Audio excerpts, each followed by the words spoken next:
जय जिनेन्द्र। स्वागत है आप सभी का हमारे विशेष कार्यक्रम समस्या एक समाधान अनेक। जी हाँ, समस्या एक समाधान अनेक पारस चैनल के माध्यम से मैं डॉक्टर प्रदीप जैन, मैं डॉक्टर प्रिया जैन अनंत वर्ल्ड परिवार की तरफ से आप सभी का हार्दिक अभिनंदन करते हैं, स्वागत करते हैं, वंदन करते हैं। अनंत वर्ल्ड विश्व का प्रथम भक्तामर क्लिनिक है जहां मंत्रों के माध्यम से संपूर्ण विश्व में सुख, शांति, समृद्धि और उत्तम स्वास्थ्य पाने की कला सिखाई जाती है, जो रोहिणी दिल्ली में स्थित है। अनंत वर्ल्ड में हम निरंतर मंत्रों और मंत्र से जुड़ी हुई अन्य चीज़ों के बारे में रिसर्च और अध्ययन करते रहते हैं। हम दोनों का ये 12 साल का भक्तामर स्रोत से जुड़ा हुआ ये सफ़र निरंतर भक्तामर और उससे जुड़े हुए आयामों को आगे बढ़ाने का प्रयास कर रहा है। हमारे दर्शकों की बहुत सारी मेल्स, व्हाट्सएप आदि के माध्यम से हमें मैसेज प्राप्त हुआ कि आपने बहुत कुछ बताया। जिन लोगों ने फ़ोन किए हैं, व्हाट्सएप किए हैं, मेल किए हैं, उन सभी को सबसे पहले हम हृदय से बहुत आभार करते हैं, साधुवाद देते हैं, धन्यवाद करते हैं उनका कि आप इतनी तन्मयता से लीन होकर देख रहे हैं और हमें आगे बढ़ने की प्रेरणा दे रहे हैं और कुछ हमारा भी मार्गदर्शन कर रहे हैं। तो अधिकतर लोगों ने का एक ही सवाल था कि ये परिस्थिति, विषम परिस्थिति चल रही है इस समय, जो पूरे देश व पूरे विश्व में कोरोना नामक महामारी के कारण संपूर्ण देश और संपूर्ण विश्व कहीं न कहीं डरा हुआ है। तो इसके लिए हमें क्या करना चाहिए? बहुत सुंदर सवाल लगा। सवाल तो बहुत सारे आते रहते हैं, लेकिन वर्तमान परिस्थितियों में जिन कार्यों की सर्वप्रथम आवश्यकता हो, हमें उन कार्यों को सबसे पहले करना चाहिए। आचार्य मानतुंग स्वामी ने, मैंने कहा कल भी बताया था कि जीवन के किसी भी पहलू को ऐसा नहीं छोड़ा जो अनछुआ छोड़ दिया हो। वो हर पहलू को छू कर आगे बढ़े हैं, उस समस्याओं को निवारण कर कर आगे बढ़े हैं। भक्तामर सूत्र का 35वां काव्य, जो प्रकृति प्रदत्त प्रकोपों को शांत करता है, हमारी सुरक्षा करता है, उससे निकले हुए कंपन पूरे विश्व में सुख, शांति और समृद्धि कर सकते हैं और कोरोना नामक बैक्टीरिया को शांत कर सकते हैं। जरूरत है हमें सही उच्चारण, उसको प्ले करने की, चलाने की और जागरूक होने की। ज्योतिष के माध्यम से भी थोड़ी सी मैं सलाह आपको देना चाहता हूँ।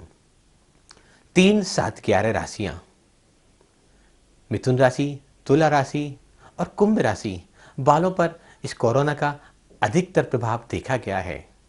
हमारे इन 5 महीनों में हजारों मरीजों को हमने देखा, उनकी कुंडली का विश्लेषण किया, तो अधिकतर 90% मरीज मिथुन राशि, तुला राशि और कुंभ राशि के ही थे और जिनकी मृत्यु हो गई। हम उन लोगों को भी डाटा इकट्ठा किया।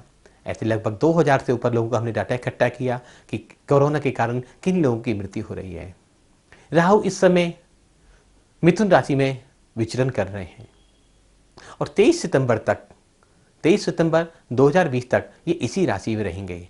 और राहु जो बीमारियां पैदा करते हैं, वो ऐसी बीमारियां देते हैं जिनका उपचार संभव नहीं हो पाता। ऐसा तो मैं नहीं कह सकता कि कोरोना 23 सितंबर के बाद हमेशा हमेशा के लिए पलायन कर जाएगा या ख़त्म हो जाएगा, क्योंकि चाहे डेंगू हो, टाइफाइड हो, मलेरिया हो, अन्य बीमारियां भी एक बार आई तो वो हमारी ज़िंदगी का अहम हिस्सा बन के रह गई। लेकिन ज्योतिष शास्त्र के विश्लेषण के अनुसार हमें ऐसा पूर्ण विश्वास है कि 23 सितंबर के बाद इसकी तीव्रता कम हो जाएगी और हम सभी को बहुत राहत मिलेगी और वैक्सीन या कोई दवाई या उचित उपचार इसका उपलब्ध हो पाएगा। जिन लोगों की भी 3, 7, 11 राशियाँ हों, जन्म लग्न में हो या चंद्र राशि हो, दोनों राशियां कोई भी हो सकती हैं, उनका लगन 3, 7, 11 से स्टार्ट हो रहा हो या चंद्रमा 3, 7, 11 में राशियों में स्थित हो, तो हमें उन लोगों को विशेष सावधानी रखनी चाहिए। सावधानी तो सभी को रखनी चाहिए, ऐसा नहीं कि सिर्फ उन्हीं को रखना चाहिए बाकी हम सब खुले होकर घूमें, नहीं। सावधानियां हम सभी को रखनी चाहिए, क्योंकि परिवार में कोई ना कोई व्यक्ति इन राशियों से पीड़ित भी हो सकता है। या जिन लोगों का राहु खराब है, सूर्य के साथ स्थित है, चंद्रमा के साथ स्थित है, उन लोगों को भी ये बीमारी बहुत जल्दी से पकड़ रही है और मृत्यु तक तुल्य कष्ट उनको पैदा कर रही है। तो हमें प्रिकॉशन तो लेना ही है, सावधानी हमें बरतनी है। उसके साथ हम राहु का उपाय करें, भगवान नेमिनाथ का पूजा, अभिषेक, विधान आदि क्रिया के माध्यम से अपने राहु ग्रह की शांति कर सकते हैं। राहु ग्रह की चीज़ें दान करनी चाहिए इस समय हमें। सूखे नारियल, काले सफ़ेद तिल, जौ, ऐसी चीज़ें हम दान करते हैं तो निश्चित ही हम राहु के अशुभ प्रभावों से बच सकते हैं।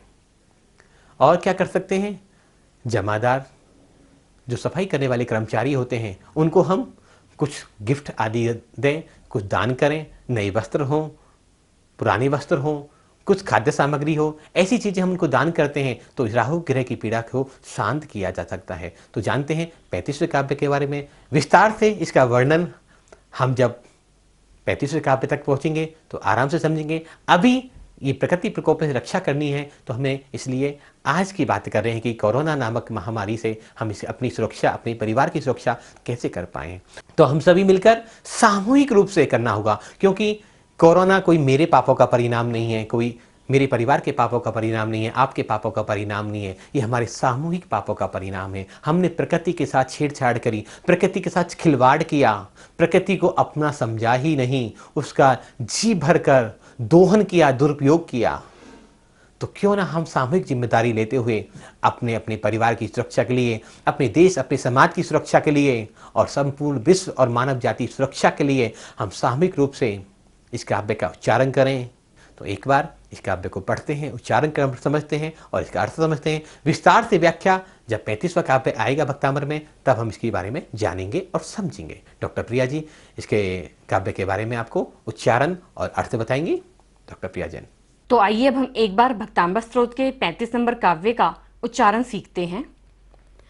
स्वर्गापवर्ग गम मार्गे विमार्गे निष्ठः सधर्म तत्व कथनेक पटु स्त्रीलोक्याः दिव्ये ध्वनिर्भवति ते विशदार्थ सर्वे भाषा स्वभाव परिणाम गुणे प्रयोज्यः स्वर्गापवर्ग दोनों पे र है ऊपर, ग के ऊपर भी और व के ग दोनों ही ग के ऊपर र है। तो स्वर्गापवर्ग गम मार्गे विमार्गे निष्ठः। देखिए इस लाइन में, फर्स्ट लाइन में ग के ऊपर 4 टाइम्स र है तो हमें उसको ग को र के साथ लेकर पढ़ना है। विमार्गे निष्ठः, ट के बाद क्या है, विसर्ग है, सारी सांस हमें बाहर छोड़नी है। सधर्म तत्व कथनेक पटु स्त्रीलोक्याः, यहाँ पर क्या है, विसर्ग है, दोबारा से हमें यहाँ पर विसर्जन करना है अपनी सारी सांस का। देवे ध्वनिर, भ के ऊपर जो र है इसको हमें देवे ध्वनिर मिश्रित स्वर है यहाँ पर। देवे ध्वनिर भवति ते विशदार्थ सर्वै भाषा स्वभाव परिणाम गुणे प्रयोज्यः। न पर क्या है, विसर्ग है, तो यहाँ पर भी हमें विसर्जन करना है, फिर दोबारा सांस लेकर नेक्स्ट वर्ड को पढ़ना है। स्वर्गापवर्ग गम मार्गे विमार्गे निष्ठः सधर्म तत्व कथनेक पटु स्त्रीलोक्याः दिव्ये ध्वनिर्भवति ते विशदार्थ सर्वे भाषा स्वभाव परिणाम गुणे प्रयोज्यः। बहुत ही अच्छा श्लोक है ये, जो हमारी मदर नेचर को प्रोटेक्ट करता है, हमारी प्रकृति के साथ हमारी फ्रेंडशिप करता है और हमें बहुत सारी जो नेचुरल क्लैमिटीज़ हैं, जो बहुत सारे फेमिनाइन आ जाते हैं हमारे यूनिवर्स में, हमारे फ्लड्स आ जाते हैं हमारी धरती पर, उन सब से हमारी प्रोटेक्शन करता है। यदि हम इस श्लोक को अपनी पूरी श्रद्धा के साथ और भक्ति पूर्वक पढ़ते हैं तो हमारी पूरी धरती को हम प्रोटेक्ट करते हैं, चाहे वो बैक्टीरिया हो, चाहे वो पॉल्यूशन हो, चाहे वो इम्प्योरिटी हो, हर तरह से हम अपनी प्रकृति को एक अच्छी एनर्जी क्रिएट करते हैं। क्योंकि आज यदि मान लीजिए कोई बैक्टीरिया हम जिस है, आज क्या है, कोरोना है, जिसके कारण हम घर से बाहर भी नहीं निकल पा रहे हैं।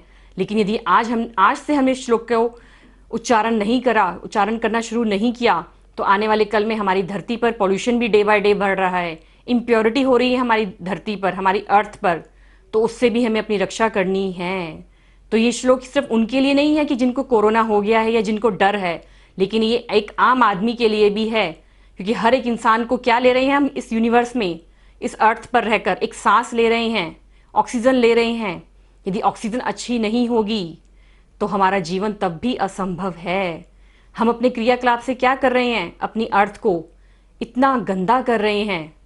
और जब हम इस श्लोक को पढ़ेंगे तो हमारे अंदर ये भावना आएगी कि नहीं, हमें अपनी अर्थ को साफ रखना है। और यदि आपकी लाइफ में स्टेबिलिटी नहीं है, आपकी लाइफ में बिजनेस आपका अच्छा नहीं चल रहा है, डेली आपकी लाइफ में हर्डल्स आ रहे हैं, आपकी जॉब में हर्डल्स आ रहे हैं, तो विजुलाइज कीजिए कि आप अपनी अर्थ को गंदा तो नहीं कर रहे हैं। क्योंकि अर्थ क्या है, स्टेबल है, कोई हिला नहीं सकता उसको। तो यदि हमारी लाइफ में स्टेबिलिटी नहीं है तो कहीं ना कहीं हमने अपनी अर्थ को पॉल्यूटेड कर रहे हैं। तो हमें अपनी अर्थ को पॉल्यूटेड नहीं करना है। जब भी आप अपने घर से बाहर जा रहे हैं तो आपको देखना है कहीं भी कोई कूड़ा करकट पड़ा है तो उसको उठाना है और आपको डस्टबिन में डालना है। और यही विजुलाइज करना है कि ये जो 2 प्रॉब्लम्स, ये जो कूड़ा है ये कूड़ा नहीं है, ये प्रॉब्लम्स है, मैंने उठाई हैं और इनको मैंने डस्टबिन में डाल दिया है। जब ये प्रोसेस आप डेली करने लगेंगे तो आपकी लाइफ में जो भी प्रॉब्लम्स हैं, जो भी हर्डल्स हैं, वो भी सब धीरे धीरे फिनिश हो जाएंगे। क्योंकि क्या कर रहे हैं आप, क्योंकि अपनी अर्थ को साफ कर रहे हैं, अपनी प्रकृति को प्यूरिफाई कर रहे हैं। तो आपकी लाइफ में भी प्यूरिफाई, आपको एक्वागार्ड की जरूरत नहीं पड़ेगी। आप अपनी भावना के साथ अपनी लाइफ को प्यूरिफाई करते चले जाएंगे और अपने मार्ग को आगे बढ़ाते चले जाएंगे। तो आप सभी ये श्लोक जरूर करें। जिनकी लाइफ में कोरोना की नामक बीमारी का संदेह लग रहा है, जिनको ये प्रॉब्लम लग रही है, वो भी और एक आम आदमी भी श्लोक का पठन पाठन जरूर करें। तो आइए अब हम इस श्लोक का अर्थ समझते हैं। स्वर्ग मीन्स स्वर्ग, अपवर्ग मीन्स मोक्ष, गम मार्ग जाने का रास्ता, विमार्गन ढूंढने के लिए, इष्ट मीन्स स्मरणीय, सत्य मीन्स सच्चा, धर्म मीन्स धर्म, तत्व मीन्स गुणता, कथन मीन्स कथा, एक मीन्स एक, पटु मीन्स समर्थ, त्रिलोक्य 3 लोक के प्राणियों को, दिव्य मीन्स दैवी, ध्वनि मीन्स शब्द, भवती मीन्स होती है, तय मीन्स आपकी, विशद मीन्स विशेष रूप से, अर्थ मीन्स प्रयोजन, सर्व मीन्स सब, भाषा मीन्स हमारी जो बोलचाल की भाषा है, स्वभाव मीन्स अपने आप, परिणाम मीन्स परिवर्तित होने वाले, गुन्हे मीन्स गुणों से, प्रयोज्य मीन्स युक्त। तो वर्ड टू वर्ड मतलब आप सबको क्लियर हो गया होगा। आगे इसकी व्याख्या प्रदीप जी के माध्यम से हम समझते हैं। वस्तुतः इस काव्य में आचार्य मानसिंह स्वामी सामोसरण के दिव्य ध्वनि प्रतिहार्य का वर्णन कर रहे हैं। दिव्य ध्वनि जब भगवान की खिड़ती है तो अर्धमागधी भाषा में खिड़ती है। और कितनी भाषाओं में? 718 भाषाओं में। 700 लघु भाषा, 18 महाभाषाओं में एक साथ भगवान तीर्थंकर प्रभु का सामोसरण में दिव्य ध्वनि का प्रसारण होता है। और दिव्य ध्वनि के माध्यम से प्रभु क्या कहते हैं? सत्य धर्म का उद्घोषण करते हैं। सत्य धर्म क्या है? क्योंकि सवाल खड़ा होता है कि प्रकृति प्रकोप से हमें कैसे रक्षा करेगा काव्य। क्योंकि सत्य धर्म क्या है? सारे जीवों की रक्षा करना, प्राणियों की रक्षा करना, प्रकृति की रक्षा करना, प्रकृति की सुरक्षा करना, सबके लिए मंगल की भावना भाना, सबके कल्याण की भावना पाना, ऐसी यही सत्य धर्म है। क्योंकि अग्नि का स्वभाव क्या है? ताप, उष्णता। अग्नि मेरे घर में जले, आपके घर में जले या पड़ोसी के घर में जले, तो क्या करेगी वो? उसका स्वभाव तो गर्म ही है। तो कभी क्या ठंडा हो सकता है? नहीं। तो जैसे ही जब अग्नि का स्वभाव गर्मता है, अग्नि को बुझा दिया जाए तो क्या अग्नि माना जाएगा उसको? नहीं। जल का स्वभाव क्या है? शीतलता। जल को कैसे कितना भी गर्म कर ले क्या हो जाएगा? वो थोड़ी देर में अपने आप ठंडक हो जाएगा, ठंडा हो जाएगा। तो जल का स्वभाव शीतलता है, तो अग्नि का स्वभाव उष्णता है, गर्म है, ताप है। तो आत्मा का स्वभाव और सत्य धर्म एक ही है। कि सभी प्राणी मात्र के प्रति मंगल और कल्याण की भावना भरना, सबके हित की, लोक हित की बात करना। जब सत्य धर्म का उद्घाटन हमें अंदर प्रकट हो जाता है, जैसे प्रिया ने कहा कि जब हम काव्य को पढ़ते हैं तो हमें सबके प्रति मंगल की भावनाएं पैदा हो जाती हैं, क्योंकि सत्य धर्म प्रकट होने लग जाता है अंदर से। वो वाइब्रेशंस, वो अणु परमाणु का परिणमन होने लग जाएगा और हम सत्य के मार्ग पर आगे बढ़ जाएंगे। सत्य कौन सा है कि सबकी रक्षा करना, चाहे वो लिविंग चीजें हो चाहे वो नॉन लिविंग हो। तो धरती तो हमारी शाश्वत जागृत अवस्था में है, ये तो निरंतर जागृत है। तो अगर हमने इस प्रकृति की धरती की रक्षा करी तो क्या ये प्राकृतिक व्याधियां कभी हमें दुख दे पाएंगी? कभी नहीं। तो हमें प्रकृति का ध्यान रखना है, प्रकृति प्रकोपों से बचना है। तो सबके मंगल की भावना भाते हुए इस श्लोक का ज़्यादा से ज़्यादा सभी मिलकर उच्चारण करें। क्या होगा? हम सभी के अंदर प्रकृति को सजने संवारने की, इसको बचाने की, इसकी रक्षा करने के एक भाव प्रकट होंगे। और जब सबके अंदर वो भाव प्रकट होंगे तो निश्चित ही कोई भी व्याधियां, कोई महामारियां, कोई एपिडेमिक्स, कोई तूफान, कोई साइक्लोन इस धरती पर कभी नहीं आ सकेंगे। लेकिन हमें सामूहिक रूप से प्रार्थना करनी होगी। तो आओ एक बार इस काव्य का उच्चारण करते हैं और फिर सभी के मंगल की भावना बाते हुए कल पुनः मिलते हैं आप सभी से। स्वर्गापवर्ग गम मार्ग विमार्ग निष्ठ सधर्म तत्व कथनेक पटुस्तिल्योक्या दिव्य ध्वनिर्भवति ते विषेदार्थ सर्वै भाषा स्वभाव परिणाम प्रयोजा।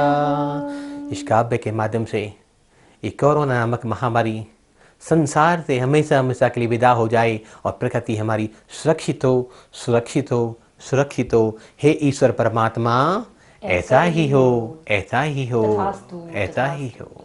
और इस काव्य के बारे में अधिक जानकारी के लिए आप हमारे YouTube चैनल भक्तामर मंत्रा हीलिंग पर विजिट कर सकते हैं और हमारी वेबसाइट www.bhaktamarmantrahealing.com पर भी इसमें काव्य, श्लोक, रिद्धि, मंत्र, उच्चारण, इसकी विधि, इसका ऑडियो, इसका वीडियो और इससे जुड़े हुए अनेक पहलुओं के बारे में जानकारी के लिए आप अवश्य विजिट करें और सभी को इसे शेयर करें, सभी के पास बताएं। ज़्यादा से ज़्यादा इस आज के एपिसोड के बारे में सभी को जानकारी दें, जिससे हम सामूहिक रूप से ये प्रयास करें और अपनी धरती को, अपने पूरे विश्व को सुरक्षित कर सकें। तो सादर जय जिनेंद्र, जय जिनेंद्र, जय जिनेंद्र।